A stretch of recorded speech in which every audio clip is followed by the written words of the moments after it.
Hoje nós vamos estar conversando numa roda de conversa com o Kelvin Damasio, que é um aluno da Unicamp, formado, fazendo especialização, né, Kelvin? Você pode até explicar um pouquinho a sua experiência. Vamos estar conversando no nosso grupo Em Movimento, que tem uma página no YouTube e também no Facebook. Convidamos a todos a estarem curtindo, compartilhando, que o nosso objetivo é estar dialogando, conversando sobre as questões do Brasil, do Estado e do município, para que a gente possa contribuir por uma formação onde a tolerância esteja presente. Né? E hoje vamos falar um pouco sobre economia, e eu acho que é um tema que está muito presente no nosso dia a dia. Né, Kelvin? Eu queria agradecer primeiramente o convite do Hernani, né? Agradecer também a presença da Daiane. E o Hernani fez essa proposta, a gente poder conversar um pouco sobre economia, algo que está na agenda toda hora, é um negócio muito complicado. A gente tem visto aí desde 2014, 2015, uma situação que o Brasil, né, apesar de ser um país de história muito pesada, nunca viu, né? A gente viu 2 anos aí, 2015, 2016, explodindo o desemprego, e agora o desemprego não consegue, não segue, né? A gente fica nesse valor de número de desempregados extremamente alto. Então a proposta é que a gente fazer um pouco desse bate-papo, né, tentar pegar esses elementos da economia que de vez em quando são tão difíceis, né, parece para o cidadão comum ser tão difícil, e é tratado, principalmente na mídia, de maneira muito unidirecional, né, só tem uma mordaz, durante muito tempo só tem uma narrativa, né, precisava cortar, precisava da reforma da Previdência. Então a gente passar um pouco, né, ponderar um pouco sobre esses assuntos, para a gente poder, né, jogar um pouco, deixar mais limpo, jogar um pouco mais de luz sobre isso, para poder falar o que está colocado e agora na eleição de outubro, né? Quem vai assumir, né, o Brasil nessa situação, o que ele vai ter que responder, né? Qual que é um pouco do caminho, né? Qual que é o cenário que está colocado para essa personagem, né? Passar um pouco daí.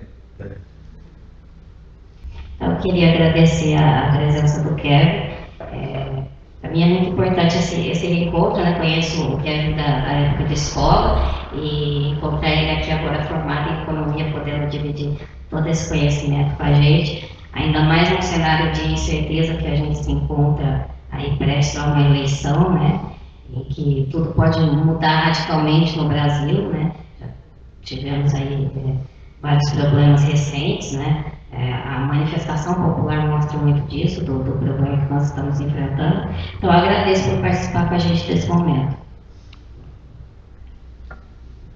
Então, para a gente começar um pouco, vou apresentar um pouco, né, qual é a minha formação, para poder orientar um pouco qual é esse caminho, qual é a fala que eu estou conduzindo também. Eu sou formado inicialmente em Economia e Relações Internacionais e atualmente na Unicamp eu sou vinculado ao mestrado de Teoria Econômica. E por que eu falo isso, né? Em relação à economia, que é um cenário sempre muito fechado, sempre muito restrito, né, existe também uma restrição muito grande de vozes, né? Enquanto em algumas outras áreas do conhecimento, a capacidade de discurso, de fala, de pluralidade, presença de embate, é até algo comum, é até algo que faz prática da rotina do conhecimento, na economia não, na economia é algo extremamente complicado. Né? Se você for olhar da maioria dos cursos que tem de formação na área econômica, você vai ter cerca de 95% deles que representam uma linha ortodoxa, que é uma linha que a gente vai falar mais, que é aquela favorável ao mercado, né? Que esteve compartilhando, né, esses processos, incentivou esses processos de ajuste, era muito, né, entrou nesse debate muito forte em relação à reforma da Previdência, à reforma trabalhista. Então, o domínio da formação das mentes que a gente tem no Brasil, no quadro econômico, é majoritariamente feito por essas escolas de pensamento ortodoxa. E a Unicamp, que eu tenho a formação, é um dos poucos núcleos, né? A Unicamp aqui em Campinas, um pouco o FRJ no Rio de Janeiro, a UNB, alguns quadros separados assim, que mantêm ainda um diálogo que se quer crítico, né? Que se quer uma voz oposta a isso, que possa trazer elementos da história, trazer elementos da ciência política, poder refletir a perspectiva histórica da formação brasileira, não só pensar em análises conjunturais, né? Não só pensar no trimestre que vem, afastar um pouco dessa estrutura que pega, que condensa o crescimento da economia voltado só ao mercado, pensando em valores naturais de inflação, de desemprego. Então, que se quer um pouco uma visão mais crítica. Eu espero, né, quando eu falo, não represento evidentemente o pensamento da Unicamp, mas é um pouco da formação que eu tive, então vai fazendo um pouco da mediação, né, desse tipo de discurso eu proponho. Então, Kelvin, eu acho que é uma pergunta interessante. Crescer para dividir ou primeiro divide e cresce? Esse é um grande debate que existe, né, entre a economia mais conservadora e os economistas progressistas. Explica um pouquinho sobre isso, Kelvin. Cresce e divide ou primeiro vai dividindo e crescendo? O Hernani lembrou bem dessa frase aí, né? O Brasil já há muito tempo levou esse discurso para frente de achar que primeiro a necessidade de crescimento, né? E que depois vinha a partilha, né? Sim. É uma figura que até hoje, né, ainda tem efeito, a figura do Delfim Neto, né? O chamado então czar da economia, que, né, foi responsável pelo dito no área econômico, né? Que ali propunha então que a gente deveria primeiro crescer para depois dividir o bolo. O problema não é isso, né? Você teve o crescimento, foi expressivo, mas o bolo nunca foi dividido, né? Na verdade, o bolo só foi concentrado, né? E é engraçado que ele ainda, né, por mais que muitos tiveram que... O Brasil nunca teve um momento de refletir sobre o seu passado, principalmente do que foi a ditadura. Mas é curioso que seus quadros, né, seus ainda que os militares não tenham refletido, seus tecnocratas menos ainda. Então, essas figuras que tiveram presente no pensamento econômico lá e que até pouco tempo, e até atualmente, ainda tem efeito e ainda conduzem esse tipo de abordagem, né? De pegar primeiro, né, o crescimento econômico fundamental. Isso é um problema, né? Sobre o governo Dilma, se a gente lembrar, em 2012, 2013, ela foi muito acusada porque você teve no primeiro governo Lula, no segundo governo Lula, um crescimento muito significativo, né? Por mais que o Lula tenha pego a crise de 2008, 2007, ele conseguiu entregar aí uma média de 4,5%, quase 5% de crescimento. Então foi muito positivo na visão do Lula. O governo Dilma já não encontrou um momento tão favorável, internacional tão favorável, e teve dificuldade em entregar crescimento econômico. Mas não teve uma política industrial, tentou buscar uma política industrial, conseguiu manter, né, o nível de desemprego bem baixo, só que era acusado, olha, a Dilma do Pibinho, né, que não conseguiu fazer a economia crescer, se atacava muito isso, sem olhar, então, o que era fundamental. Né? Se em algum cenário o crescimento baixo, na verdade, o que importa para o trabalhador no final do ano não é se a economia cresceu 1, 2, 5 ou se caiu. Na verdade, se a renda pessoal dele aumentou, se ele teve acesso a um conjunto de serviços melhor, né, se a educação melhorou, se a saúde melhorou, se o gasto per capita nessas áreas melhorou. Então é algo muito complicado, né? Hoje em dia tem, né, ainda é pequeno, mas tem uma reflexão para a gente mudar isso, né? Esquecer da variável do crescimento econômico, né, como um mote fundamental, e começar a pensar em outras variáveis mais fundamentais, que é as que a gente falou, o emprego, né, a criação do estado de bem-estar social, que consiga sanar esses problemas fundamentais do trabalhador brasileiro. Apesar de não conhecer a economia tecnicamente, assim, né, até com relação aos números, eu sempre tive dificuldade a minha vida toda, acho que eu vou continuar tendo por um tempo, mas, no meu ponto de vista, o Hernani pegou a questão fundamental, que é essa questão da divisão de renda, né? Porque se a gente for ver, isso tem uma influência cultural, né? A forma que nós crescemos, em que você enriquece uma determinada classe, né? Esses trabalhadores estão lá se esforçando para que essa economia se desenvolva, mas será que isso vai ser dividido? Será que isso vai retornar para eles? Ou a gente só está trabalhando para enriquecer uma elite, né? Uma elite histórica que sempre dominou o nosso país? Eu acho que esse é o principal pensamento que deve existir, né? Essa questão social. A Daiane lembrou bem, essa semana, só para pontuar, né, saiu a CVM, né, a Comissão de Valores Imobiliários, exigiu que fosse liberado o salário dos maiores executivos do Brasil. E é algo que assustou, né, quem chega a ver isso nos assusta. Por exemplo, o CEO, o presidente do Itaú no Brasil, por ano ele está ganhando mais ou menos 40 bilhões. Né? Se você for ver isso em relação, né, ao pequeno funcionário terceirizado trabalhando no Itaú na área de limpeza, a proporção provavelmente passa de 4.000 vezes superior ao salário, muito mais que isso. Então é algo abusivo que a gente está vendo, né, no mundo inteiro, não é só uma questão brasileira, né, tem um estudo importante que circulou bastante, ficou bem conhecido, que é o Piketty, né, que ele aponta isso. Então, existe uma tendência mundial de aumentar isso, de concentrar a renda em certos segmentos, né, aquele 1%, foi muito presente esse debate, que hoje em dia a economia trabalha para favorecer 1% da população, e vai levando essa concentração de renda cada vez mais abusiva. Então você vê a diferença, né? A briga sempre foi para trazer o rendimento do empregado, do trabalhador de chão de fábrica, mais perto do patrão. E a gente está vendo um processo extremamente reverso, isso se afastando cada vez mais, né? E até que no Brasil chegam esses valores abusivos, em qualquer lugar que a gente for comparar, que o presidente de um banco consegue oferir 40 milhões, né, por ano. E se a gente vai olhar a lista, é curiosa a lista. Não tem nem para, né, antigamente a gente poderia falar que uma Gerdau, alguma empresa, né, industrial, pelo menos, que está conduzindo isso. No Brasil, não. Né? Se eu for olhar a lista lá, principalmente são bancos, né, empresas na área alimentícia, mas principalmente na área de cerveja, então Ambev, são empresas que, né, são fundamentais, no final elas criam empregos, mas não são aquele mote que a gente tinha de desenvolvimento do Brasil, né? Não são empresas de ponta tecnológica, não são empresas que estão colocando o Brasil, né, na onde deveria colocar, dado o peso do país, dado o potencial que nós temos. Né?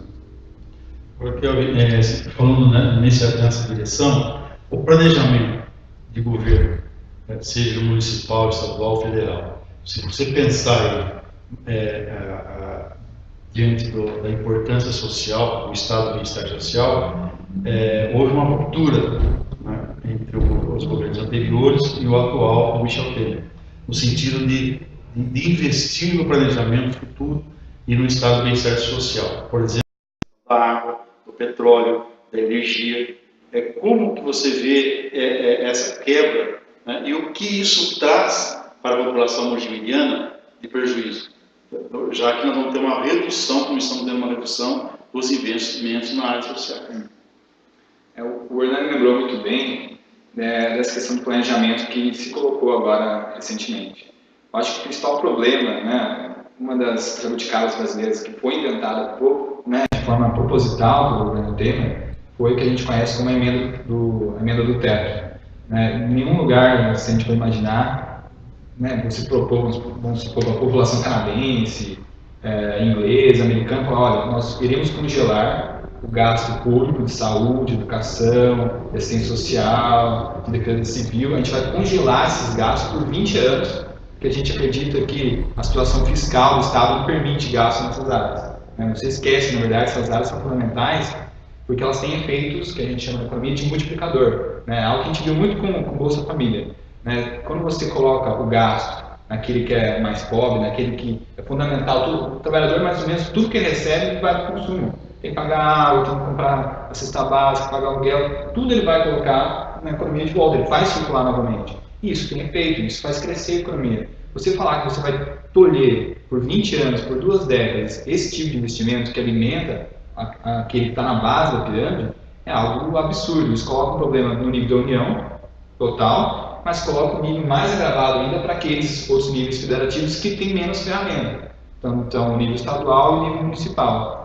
É algo extremamente, né? A gente, durante a década de 90, 2000 para frente, a gente começou a passar muita responsabilidade para os níveis municipais, principalmente na área de saúde, na área de segurança, coisas que não deveriam estar na órbita dos municípios honrarem de forma sozinha, eles não têm capacidade fiscal para isso.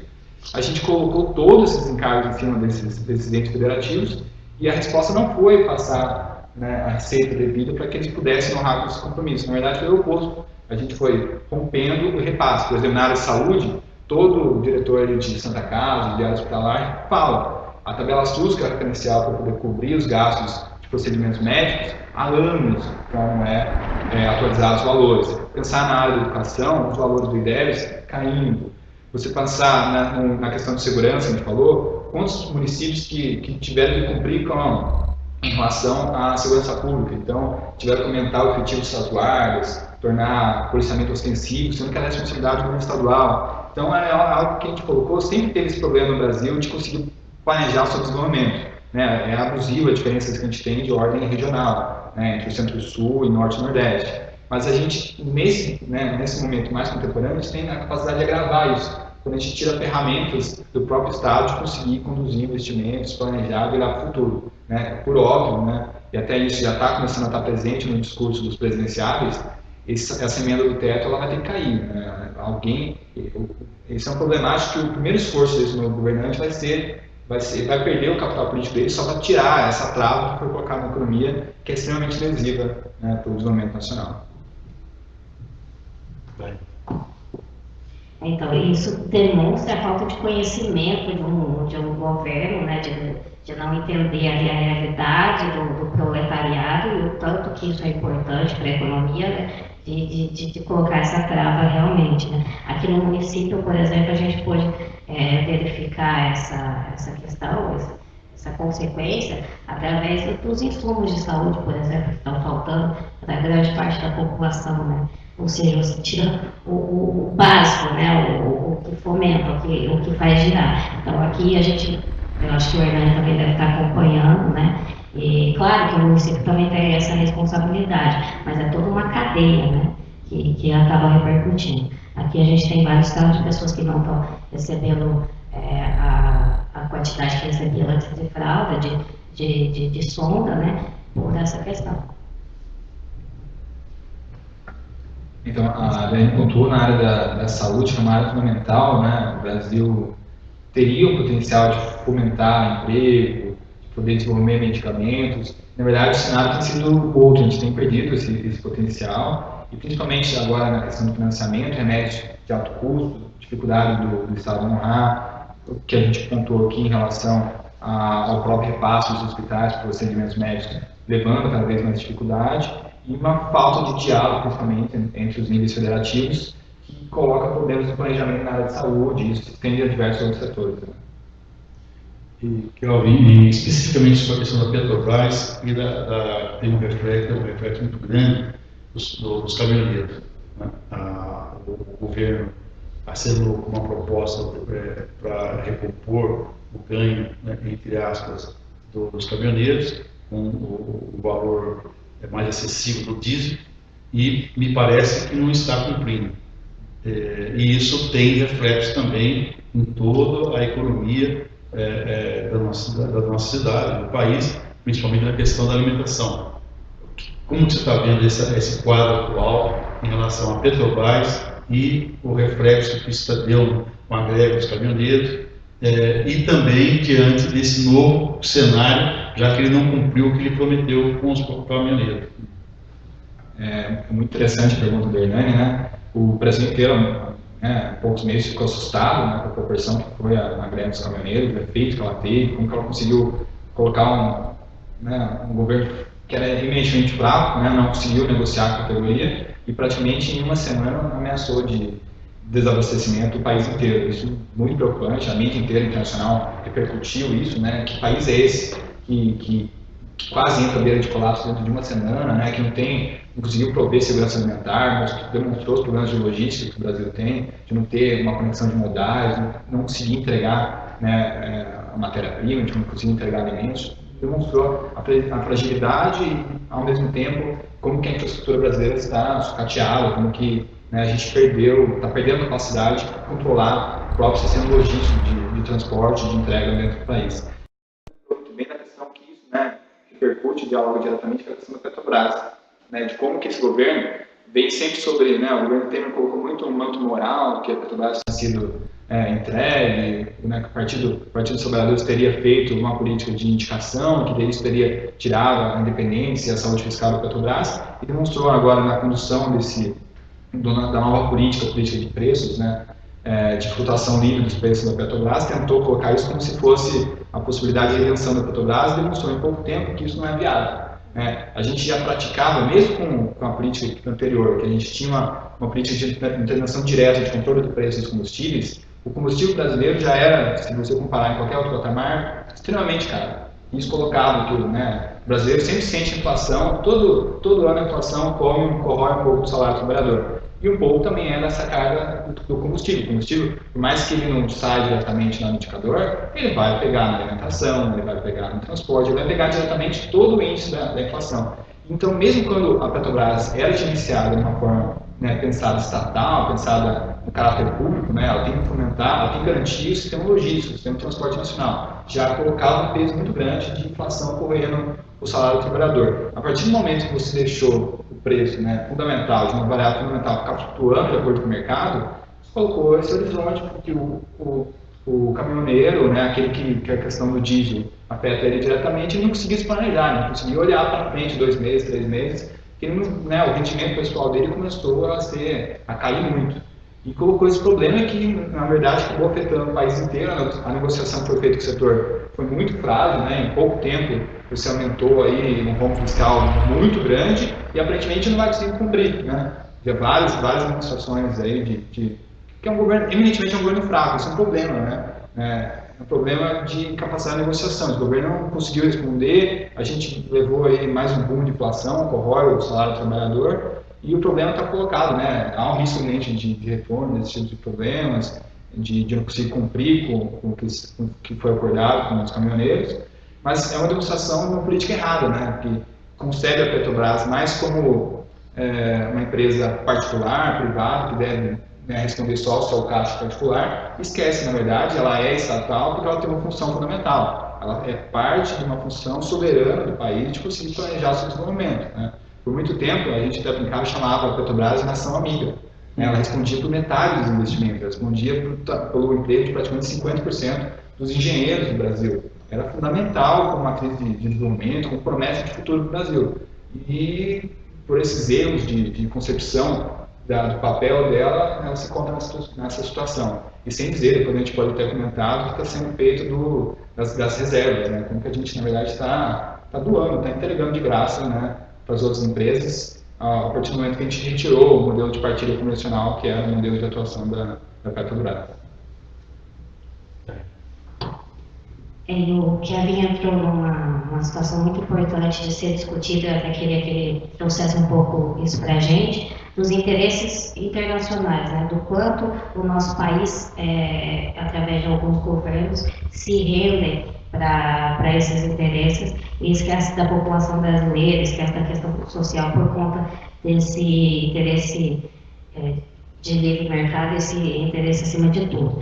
Então, eu queria que você falasse um pouquinho para a gente quais as propostas, de que forma a gente pode conter tudo isso. A questão do interesse internacional sempre foi, né? O Brasil já viu muitas histórias pessoais que demonstram como que isso é fundamental, né? Desde a Carta do Testamento de Getúlio, né, quando ele acusa lá, olha, pela pressão internacional. Um dos elementos da Carta do Testamento era esse. Uma das pressões internacionais que ele sofreu quando ele foi pela lei de 2004, que instituía a Petrobras como figura estatal, né, ele sofreu muita pressão posterior que leva ao suicídio dele. Depois você vai ter outros eventos internacionais que demonstram claramente, né, o peso geopolítico que tem o país na questão do golpe de 64, né, com o próprio governo, quando você tinha aquelas interferências diretas, então da presença do embaixador americano, Lincoln Gordon. Então o Brasil, as pessoas têm que sempre ter em mente que o Brasil, né, apesar de estar acostumado, né, de ver problemas de segurança pública, de saúde, problemas de toda a ordem, o Brasil ele tem um potencial incrível. Né, tem potencial, e durante algum tempo recente, né, 2003, 2010, principalmente com a figura do Lula, a gente retomou um pouco dessa autoestima que a gente deveria ter, né, na noção de uma política externa autista, né, que olhava para frente, que via perspectiva de futuro. Então o Brasil galgou lugares, né, criou coligações, pensou nos BRICS, pensou no NASUL, pensou regionalmente, a gente devia ser uma potência. A gente voltou um pouco desse papel que o Brasil, por natureza, tem, né? Por peso e tamanho da sua população, né? População muito grande, pelas riquezas naturais. A gente tomou por um certo período, a gente levou esse reconhecimento externo do papel que o Brasil tem que ter mesmo. Mas, né, durou pouco, né? Durou pouco esse entusiasmo que a gente teve, né? A partir de um dos elementos que a gente até pontuou antes na relação à Petrobras. Curiosamente, né, as pressões voltaram no Brasil quando ele se redescobriu novamente como uma potência energética. Então, as pessoas devem lembrar quando, né, saiu muita propaganda do descoberto do pré-sal, que o Brasil agora seria uma potência petrolífera, que ele alcançou a autonomia energética, ou seja, ele produzia a mesma quantidade de combustível que ele consumia, ele tinha capacidade, então, de não depender da variação do preço do petróleo. O Brasil foi galgando, foi demonstrando isso. A partir do momento que ele foi tomando mais escopo, os problemas internacionais também foram pesando mais, né? Então, ameaça de fuga de capitais, as figuras que controlam o poder, a gente sempre tem que lembrar, né? Essas figuras sempre estão aí, né? O Henrique Meirelles, que agora está saindo como presidenciável, era esse grupinho aí, que está desde a década de 90, Gustavo Franco, Pércio Arida, são figuras com os interesses internacionais, não é só porque eles verbalizam interesses externos, eles têm conflitos de interesses pessoais, eles têm recursos externos, né? Eles têm fundo de investimento, Então, a política econômica, como ela é conduzida, afeta o patrimônio desses indivíduos. Então, quando eles tomam posição de poder, eles não estão preocupados, né, na parada do emprego, eles não estão preocupados se o trabalhador melhorou o nível da renda. Eles têm uma preocupação pessoal deles de vou ficar mais rico ou vou ficar mais pobre, né? Então, o câmbio não é pensado com a política industrial, afeta o patrimônio pessoal dele e dos grupos.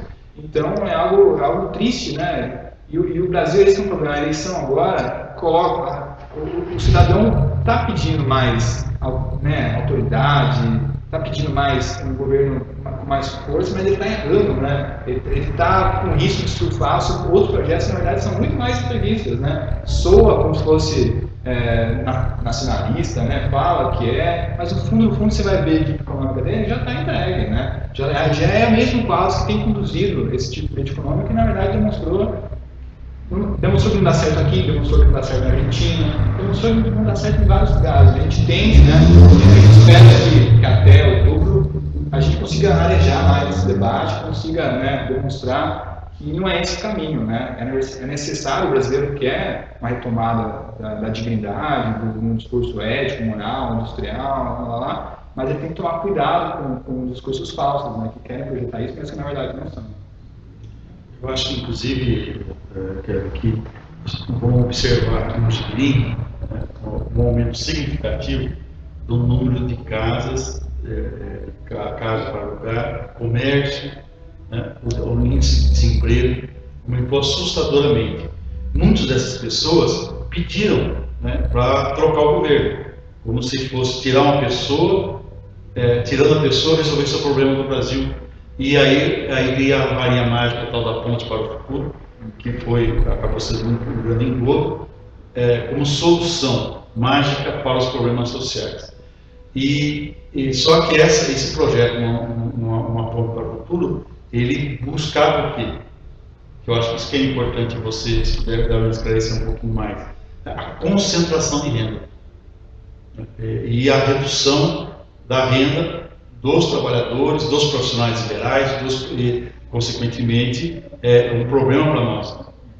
Porque você decide circular o dinheiro, você até comentou, circular o dinheiro concentrando, por exemplo, o dono do Itaú ganha 40 milhões por ano, né, enquanto uma pessoa que ganha 100 pela Bolsa Família, ele circulava o dinheiro aqui, do dono do Itaú, ele vai para o exterior.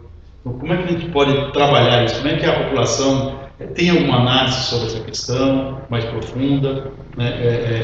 Existe a alternativa que você comentou? Como a gente pode se comportar em relação a essa questão? O Hernando lembrou bem desse documento, né, Ponte para o Futuro, né, que era como o governo Temer, antes de ter a transição, antes do impeachment ter ocorrido inteiro, ele já tinha soltado esse documento, na verdade era ele falando, olha, essas aqui são as minhas propostas, como se fosse uma campanha eleitoral convencional, ele falava, olha, isso aqui é meu programa de governo, é isso que eu proponho. O que estava lá escrito nesse documento, né? Que é até curioso, né? O PMDB, que já foi o MDB, que já teve um pensamento, né, lá no final da ditadura, ajudou a gente no processo de redemocratização, tem esse papel triste agora, né, na nova república, de ajudar a derrubar um governo democraticamente eleito, e depois, né, nesse processo, já vim com o documento falando, olha, tá aqui que eu vou fazer para você, mercado. Dentro desse documento, tinha o que a gente viu nesses 2 anos aqui, de ser muito, né, falado pela mídia, que era a reforma trabalhista e a reforma previdenciária, e o teto da Previdência, né. Essas 3 coisas, 2 eles conseguiram, né. Com muita dificuldade, porque a gente tem que lembrar, o governo Temer foi muito fraco, foi pego por 2 denúncias no Congresso, ele teve que usar toda a carga política para resistir. Ainda assim, entregou essas 2 coisas, entregou o teto dos gastos, que a gente vai ter que lidar com esse problema, entregou a reforma trabalhista, que vinha com um discurso, né, que é mais importante ter um emprego, né, que a gente usava, mas esse emprego aí vai ser de má qualidade, mas é mais importante o trabalhador ter um emprego. Não aconteceu nem as 2 coisas, né? Na verdade, o nível de emprego não melhorou, na verdade, o nível de emprego piorou, né? Abriu a curva de desemprego. Os empregos que tinham pioraram, né?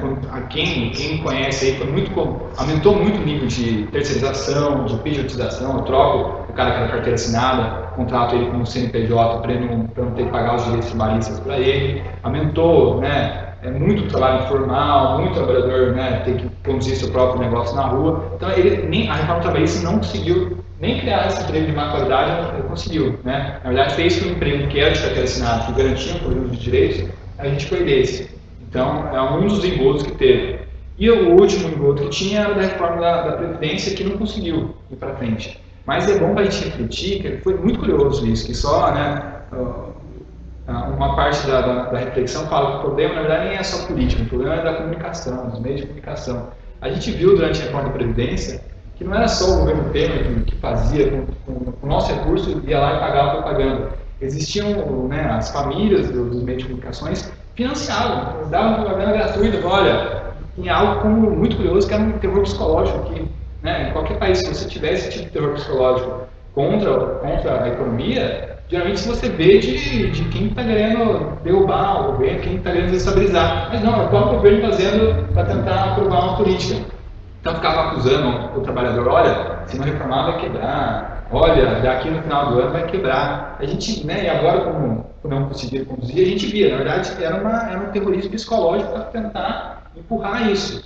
E a gente via como que estava, não que a Previdência não seja um lugar cheio de privilégios, né? Quem olha a Previdência sabe que o debate é mal conduzido, né? Apresenta um número grande para você, olha, a Previdência apresentou 200 bilhões de déficit, mas não divide. Dentro da Previdência você tem assistente social, né? Você tem aquele trabalhador, aquela pessoa desamparada que precisa do benefício de prestação continuada, né? Então, aquilo é uma política pública de segurança social, para que o indivíduo, né, garantir a segurança alimentar dele, garantir o mínimo de dignidade humana para ele. E é colocado dentro da Previdência, como se isso é um dever de política de Estado, não é uma questão de ter que honrar ou não o valor, se ele pagou ou não o valor, é uma política de Estado. É outra coisa, pegava os grandes benefícios da Previdência e colocava lá dentro. Então, o regime próprio dos servidores federais, que engloba, né, os militares, era colocado lá dentro. Mas se você vai olhar a proteção, são um número bem diminuto de trabalhadores que levavam o maior bolo da receita da Previdência, enquanto a maior parte da população ficava no regime geral. E qual que era a média do pagamento do regime geral? É o que todo mundo conhece, no final do dia é isso que o pessoal mais da pirâmide ganha. Um salário, 2 salários, ficava nessa ordem. E que é, né, muitas cidades pequenas, como o Jimirim, que não é uma cidade média, mas mais pequena, é fundamental o peso que tem da aposentadoria, da população mais idosa que consome na cidade, né, que é o que o estava comentando, que quando você vai ver grandes rendimentos, eles fogem, ou vai para outra cidade, vai para outro país. Quando esse rendimento do cidadão mais humilde, não, ele fica na cidade, ele alimenta o comércio, ele alimenta os serviços, ele alimenta uma agricultura familiar. É um bom rendimento e é isso que faz, no final do dia, a economia crescer, produzir mais empregos. E é algo muito preocupante que o próprio governo, né, o governo Temer jogou contra, né, psicologicamente contra esse tipo de política social. Né? O que é muito interessante é que a gente volta de novo nessa questão da distribuição de renda como algo cultural, né? Porque no momento em que o governo Dilma, o governo Lula começa a promover essa ascensão do que é o Brasil, do que é a cara do Brasil, né? Que você começa a ver o índio, você começa a ver o nordestino, o negócio, você começa a ver as mulheres, aí vem toda essa elite que sempre dominou, que sempre deteve o poder econômico, tentando barrar tudo isso, né? Então você vê muito essa diferença. Naquela busca do modelo internacional mesmo, né? De não conseguir se afirmar enquanto nação brasileira, né? De ter que buscar um novo modelo. Eu vi isso também recentemente na entrevista do Roda Viva da pré-candidata Manuela, né? O tempo todo colocaram a ela essa questão do modelo internacional, de como que ela conduziria isso, sempre trazendo um modelo de comunismo internacional. Então, a gente não consegue se consolidar como nação brasileira por não aceitar essa miscigenação, por não aceitar toda essa diferença e por essa mão de ferro que ainda se faz presente na nossa sociedade o tempo todo, né? Como realmente aconteceu agora com a reforma da Previdência, né? Você vê ali o chicote do senhor mesmo, que fala para aquele trabalhador, se você não se submete a essas condições de trabalho, vai quebrar. Então, ou é isso, melhor você se manter numa condição insalubre, mas você ter um emprego, do que você ficar sem nada. né? Então, parece mesmo um projeto essa questão do desemprego. É muito interessante para uma parcela da sociedade que haja desemprego, que haja sempre essa ameaça para que pessoas se submetam a um salário baixíssimo e a péssimas condições de trabalho e continuem sustentando as riquezas dele. É isso que eu vejo. Acho que a gente tem que realizar, acima de tudo, uma quebra. É um processo cultural. E quando você tira o investimento da educação, você tira o investimento desses projetos sociais, você impede que as pessoas tomem esse conhecimento, né, histórico do que aconteceu e que essa sociedade consiga realmente se consolidar.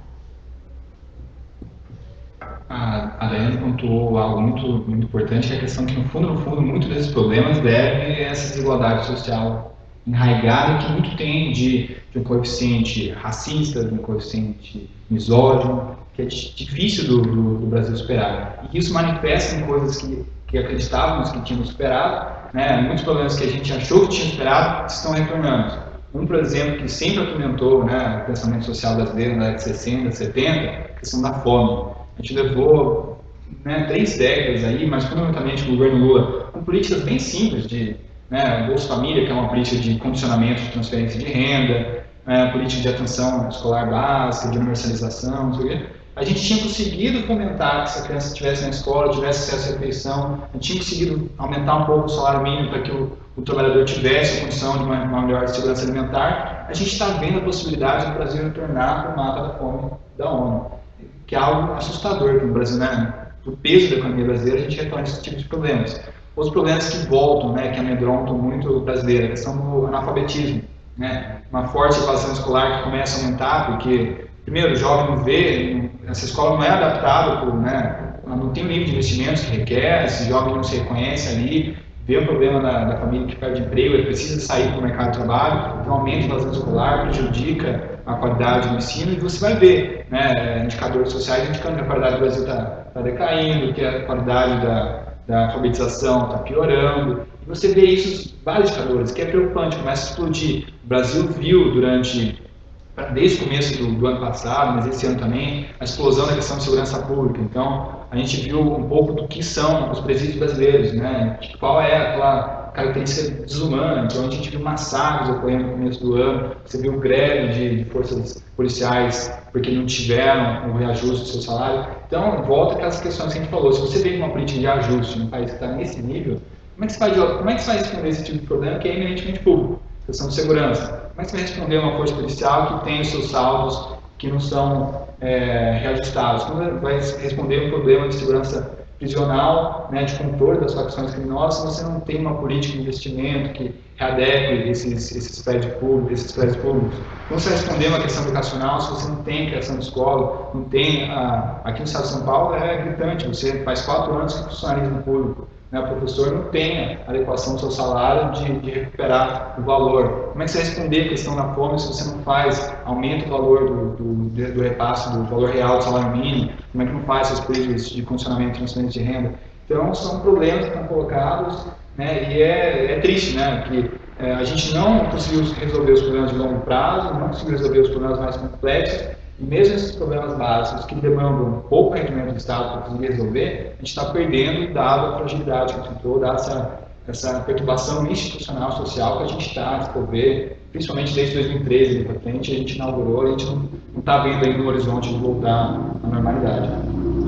Inclusive, é interessante essa conversa nossa, diálogo, porque você veja como é que está o teto no Emílio. Cortou 20% de todos os contratos da Santa Casa, é o teto.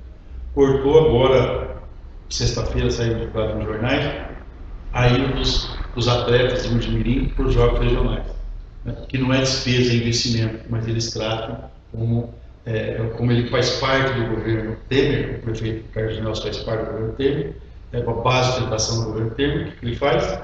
Ele corta como se fosse despesa.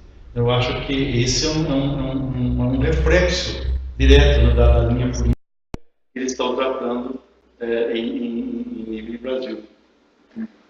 O Hernani trouxe que isso vai passando para todos os níveis, e as populações das cidades pequenas, que com menor rendimento, com dificuldade de acesso a uma educação, agora se vê em uma situação pior ainda, né? São os gastos que, na verdade, a população tem que lembrar que esses gastos, né, que nem a questão da saúde, da educação, do financiamento do esporte, eles são muito baratos no final da história, né? Tem sempre um debate que tem, principalmente na área fiscal, o quanto o Brasil gasta, como é que é o orçamento do Estado, né? É algo que assusta até quando você explica para as pessoas mais comuns o que é, como é que funciona o orçamento.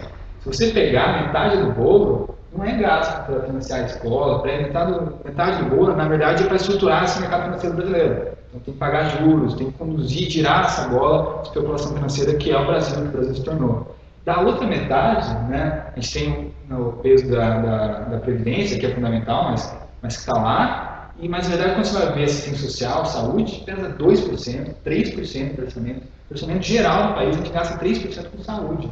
Né?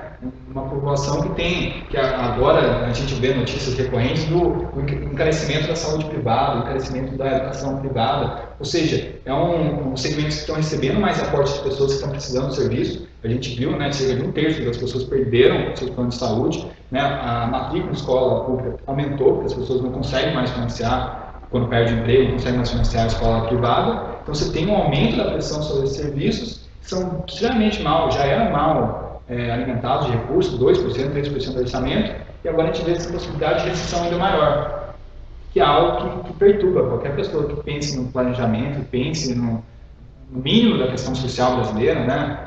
Não pode vir com o discurso de ajuste fiscal. E é isso, né? Provavelmente, quem ganhar em outubro, o ano que vem, né? O que as pessoas vão vir de novo de debate? Vai vir de novo essa discussão que tem que ajustar as contas, tem que fazer reforma da Previdência, não pode mexer no teto. Então vai voltar esse tipo de debate que provavelmente, né, é triste, porque parece que a gente fica meio negativista, né? A gente coloca o trabalhador, olha, tá ruim, pode piorar. Mas é para ele, né, colocar atenção que ele é convocado agora em outubro, né? E não só, a gente fica muito com a questão presidencial, mas é fundamental o Congresso. O Congresso é uma instituição fundamental. A gente perdeu, é ruim esse tipo de narrativa que fica corrupção, que tira a credibilidade do poder público, que são instituições são presentes, são fundamentais no nosso dia, né? É o que dá garantia que no outro dia, que o dia de hoje vai ser igual ao de amanhã, você tem garantia que tem a escola funcionando, tem o hospital funcionando, tem a prefeitura funcionando, tem o Estado funcionando. Se a gente vai perdendo a credibilidade, isso que aconteceu nesse período recente, nas instituições, coloca um problema para o cidadão de conseguir abrir um novo negócio, conseguir investir, que é algo que, de fato, né, por mais que tenha um tom muito negativista, mas que coloca uma tensão muito grande para quem está repetindo o país, que está pensando no país mais igual, mais desenvolvido. E algo interessante também para a gente abordar que esbarra nessa questão ideológica, que a gente percebe que o nosso país não promove mesmo esse incentivo de crescimento econômico para essa população que está mais distante do acesso à educação, à saúde, a serviços básicos, é a questão da não tributação da herança, né? Que você favorece pessoas que já vieram de um histórico de ter acesso à riqueza, de ter acesso aos serviços fundamentais, né? Tem tudo ali à sua disposição, você não tributa, né? E de outra forma, você cobra impostos absurdos de uma população que não tem acesso ao básico, né? Não tem acesso à saúde, não tem acesso ao saneamento. Então, o que a gente tem que promover realmente é essa quebra ideológica. Acho que isso é o papel mais difícil, né, de se fazer atualmente. Outra questão também que esbarra nessa ideologia, a gente percebe governos, principalmente a nível municipal, que optam por fazer serviços que mostram uma estrutura física, né, tipo uma ponte, que é concreta, que ali vai estar a minha plaquinha no meu governo, né? Ali construir uma ponte com o meu nome, eu vou nomear alguém. Além da questão de corrupção, de poder superfaturar obras como essa com maior facilidade, tem essa questão de o que eu vou mostrar dentro de 4 anos. O trabalho de educação vai ser difícil de ser visto pela sociedade. Um trabalho que de repente eu não vou ver essa eficácia assim tão rápida. E daí a população fica iludida com tudo isso, né? Então, a gente condiciona esse governo a não investir nessas áreas fundamentais que gastam pouco, como o Kevin bem disse, né? Que não são investimentos altos e que traduzem o resultado que a gente realmente precisa. A gente aceita muitas vezes que o governo tome essa postura ideológica de mostrar algo palpável, algo que a gente vê ali, como uma ponte, uma UBS construída, né, algo mais físico. Refletindo um pouco o primeiro ponto que a Daiane colocou, a questão, como é que funciona, algo fundamental, né, na questão de economia é a tributação. Como é que é feita a tributação, né? E o Brasil ele usou um caminho mais fácil, né, que é tributar consumo. Então, que o trabalhador sente, na verdade, ele sente no valor final da mercadoria, mas é difícil de uma percepção, dado que o Brasil nem na nota fiscal tende a revelar o valor do imposto, mas deixa nebuloso ali para o trabalhador quanto ele está financiando, na verdade, o Estado. E é complicado. Se você pensar, né, o trabalhador, vamos falar do ICMS, que é o maior imposto da federação, que dá o sustentável a todos os estados da federação. É a base fiscal, por exemplo, do estado de São Paulo, para financiar quase todos os seus gastos, que financia, por exemplo, a educação pública superior de qualidade. Mas esse imposto, eminentemente, quem paga é o trabalhador, né? Por quê? Daí a gente vem naquele exemplo, né? Se você pega o salário de alguém que ganha 10 mil, o valor que ele vai pagar de imposto sobre qualquer alimento que ele comprar pesa muito pouco na renda dele. Se você vai pegar isso em relação ao trabalhador, o peso cresce, porque o consumo com alimento, com o pagamento de energia elétrica, de questões básicas, pesa muito em cima dele. Então, você sustentar toda a estrutura fiscal do Estado em cima desse imposto do consumo é algo muito triste, demonstra isso, demonstra como que tem uma parcela do Estado brasileiro, e é difícil porque o cidadão comum não tem acesso a essa elite, né? Essa elite ela domina, mas ela não está, apesar de ela estar controlando todas as regras do processo econômico, político e social brasileiro, ela não é visível. Você pode até ver, não, a gente vê ricos, mas esses super ricos que a gente está tratando aqui é impossível, você não vê, né? São grupos muito diminutos, mas que têm esses privilégios na Federação Brasileira. Daí a Daiane contou muito bem a questão de alguns impostos que são fundamentais, que estão presentes em todos os países, mas que não estão no Brasil. Então, o que está na Constituição e que não é regulamentado, imposto sobre grandes fortunas. Por óbvio, ele não tem o efeito de promover grande expansão da arrecadação do Estado, mas ele tem uma função ética, ele tem uma função civilizacional de falar, olha, você mais rico, você tem que contribuir proporcionalmente mais com o financiamento desse Estado. A questão que cai aqui de transferência de herança, de cada nível estadual, as alíquotas são muito baixas. Isso coloca, então, que você consiga reproduzir de uma geração para outra esse nível de desigualdade social. Então, aquele que teve pais, que conseguiram acumular grande capital, empresas, consegue passar por filhos sem esforço. Sendo que o argumento deles é da meritocracia, né, de todos competir, nível de igualdade, isso aqui. Mas, na verdade, quando você já vem, né, com uma estrutura de herança, de riqueza em cima da sua família, competir fica fácil. Né? Isso é um problema. Então, vários outros impostos sobre, a gente brincou também que no Brasil, só o Brasil histórico não tem, que é imposto sobre lucros e dividendos. Então, está lá a empresa, ela paga imposto de renda, aí depois do imposto de renda eu vou distribuir para o trabalhador, eu vou distribuir para o dono da empresa. O trabalhador paga imposto de renda, então tem uma bitributação em cima dele, uma alíquota alta. Mas se você vai olhar quem recebe os dividendos, que é o outro lado, ele não paga nada. É uma anomalia que existe aqui na Estônia, né? Daí você imagina por quê? São lugares que não conseguiram fazer uma configuraração social e umas instituições fundamentais para fazer isso é o Congresso, que tem a capacidade de regulamentar, né, esse tipo de imposto, que coloca esses privilégios que continuam e que poderiam mudar, né? O trabalhador, você pode, nesse ambiente de desemprego, de dificuldade do trabalhador, se você diminuir a carga tributária sobre ele, é um alívio, é um respirador que ele vai ter. E o Brasil continua com essas coisas de privilégio de não tributar suas grandes fortunas. Né? Eu diria até que, por exemplo, um avião, um helicóptero, não paga. As lanchas, iates, não pagam. Enquanto nós pagamos de um veículo de 10, 15 anos para cá, pagando. Existe uma distorção muito grande em relação a isso, que acaba refletindo pelo que você falou. Então, nós estamos agora caminhando para as considerações finais, né? Então, daí fazer um cozinho para poder estar encerrando aí nosso bate-papo.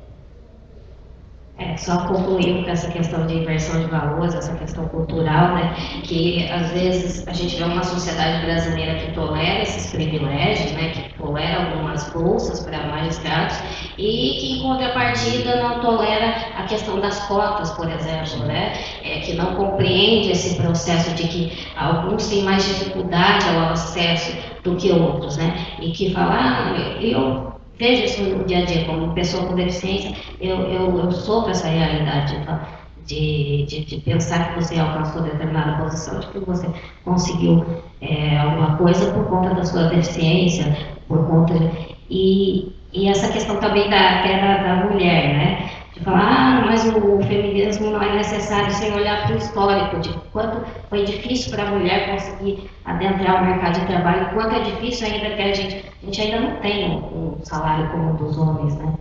Então, acho que é isso que falta um pouco, dessa questão histórica da nossa população. E isso só se consegue através da educação. Sem dúvidas, é esse o processo, não tem outro caminho, né?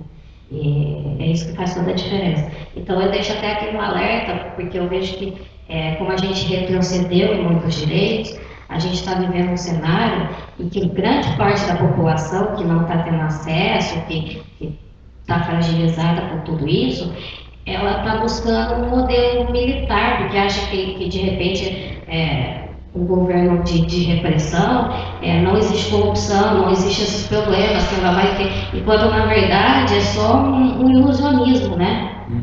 Quando na verdade tudo que eles mostraram como um milagre econômico, e tudo aquilo foi um jogo, né? Onde existia censura, onde nós não podíamos ter o acesso às contas públicas, de saber realmente como que tramitava, e tivemos obras superfaturadas, mas isso não veio a público. Então não vamos aceitar que as pessoas nos coloquem venda nos olhos, né? Vamos participar dessa questão de entender como que a nossa economia funciona, quem realmente gira essa economia, né? Entender todas essas questões que envolvem o Estado. Achei muito melhor do que a gente querer eliminar a democracia, que no meu ponto de vista ainda é o melhor modelo. Sim. Sem dúvidas é fundamental. Então, eu agradeço muito, Kevin, por dividir todos esses conhecimentos conosco, né? Eu acho que a nossa proposta é realmente essa, né? Promover esse debate para que chegue a mais pessoas, que pessoas assistam, compartilhem, participem, e acho que só dessa forma a gente consegue transformar o nosso município, o nosso estado e o nosso país.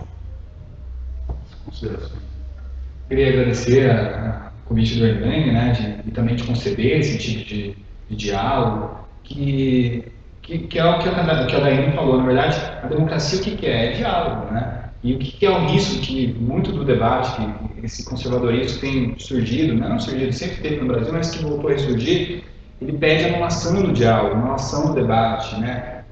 Ele pede o rompimento desse fluxo, desse mar de ideias, que é fundamental. O que a gente fez? A gente ponderou durante quase uma hora sobre problemas brasileiros, que são complexos, são difíceis. O que é demandado do Brasil? Dialogar, né? Chegar a um tipo de articulação política fundamental e conseguir responder a isso. E qualquer pensamento que vá pelo caminho do autoritarismo, da supressão do diálogo, supressão da democracia, nunca fez em nenhum lugar do mundo a resolver esses problemas. Na verdade, tende a piorar esses problemas.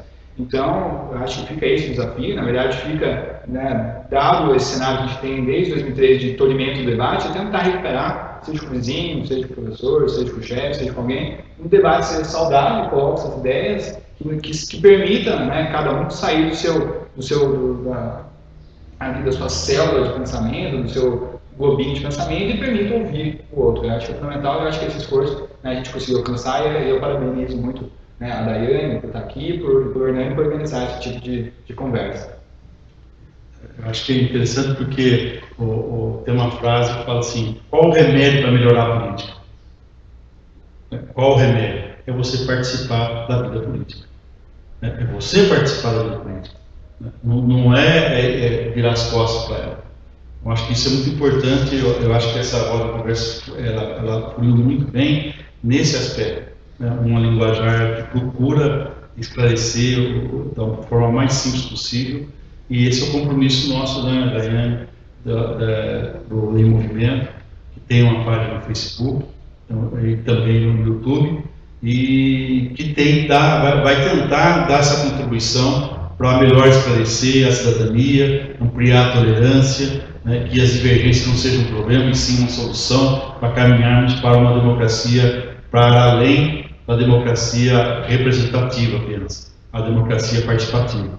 A gente está agradecendo também o espaço da Proesp, o Alex que tem nos ajudado na parte técnica, para que a gente possa ampliar cada vez mais, né, o espaço e que todos compartilhem conosco, né, as nossas páginas e o Facebook.